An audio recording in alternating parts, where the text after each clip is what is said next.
via!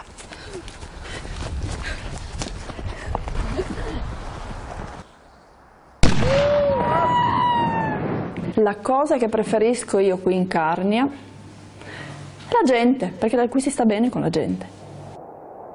Io nel mio paese non scappo.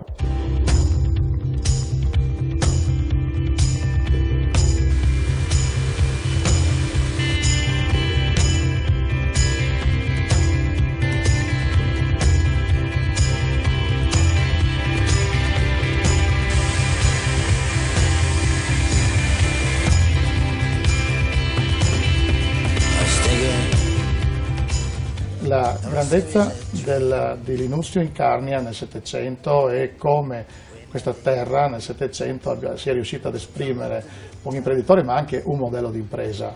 C'è la possibilità di poter collegare questi piccoli calcolatori a un grandissimo calcolatore.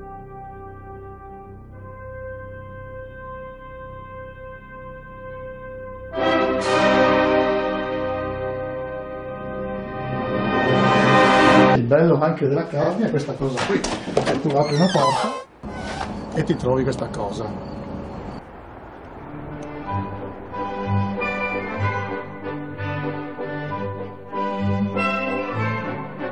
In passato la nostra era stata considerata una terra di maledizione. Io credo che invece oggi nascere in montagna sia una opportunità.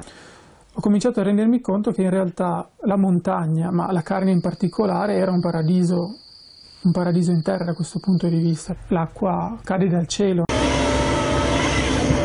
Io voglio denunciare che oggi gli amministratori devono guardare con più attenzione a questa grande risorsa. Siamo rimasti senza una bottega nei piccoli paesi, senza un'osteria. Cosa si può dire ancora? Peggio di così.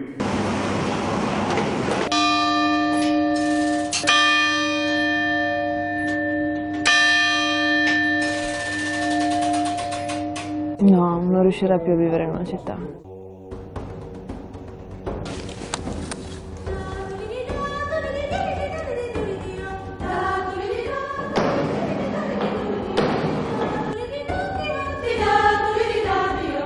Abbiamo un vantaggio, un valore aggiunto in Carnia, che è quello delle identità. Noi ci sentiamo prima di tutto e soprattutto carnici. Un'altra caratteristica della Carnia è la grandissima intelligenza frammentata e diffusa sul territorio.